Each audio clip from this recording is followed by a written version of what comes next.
Mabuhay! Today, let's make pickled mango or burong mangga. Dahil wala tayong hilaw na manggang kalabaw or manggang piko, ito na lang mangga na galing na Mexico ang ating gagamitin. Howdy from Canada! Medyo maniba nga itong nabili ko, kaya medyo manamis-namis to, pero importante malutong pa siya at matigas yung laman niya. Ang appearance ng mangga na ito ay parang pinaghalong apple mango at Indian mango natin. Sa lasa naman, hindi mo malalasahan dito yung parang lasang gamot na ang apple mango. Kasing lasa at tamis nito ang ating Indian mango pag maniba din. Maniba ang ibig sabihin dun sa manggang hindi siya kahilawan at hindi rin naman kahinugan. Hiwain lang ang mga mangga sa paraan na gusto nyo. Ngayon, aasinan ko na ito at aking iseset aside. Maglalagay ako dito ng 2 buong bawang. Huwag masyadong maraing bawang kasi baka naman umanghang. Pitpitin ang mga bawang at tanggalin lang ang mga balat nito. Then, isasama na natin itong mga bawang sa ating mangga at magdadagdag lang ako ng konting asin at betchin na optional lang. Ang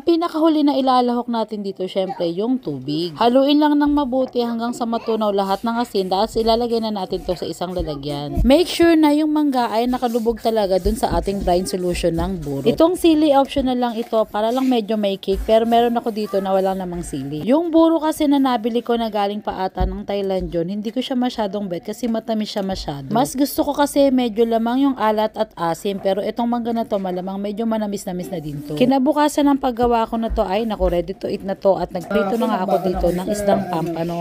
O siya, sige, maraming salamat sa panonood. Kain na tayo. Paalam.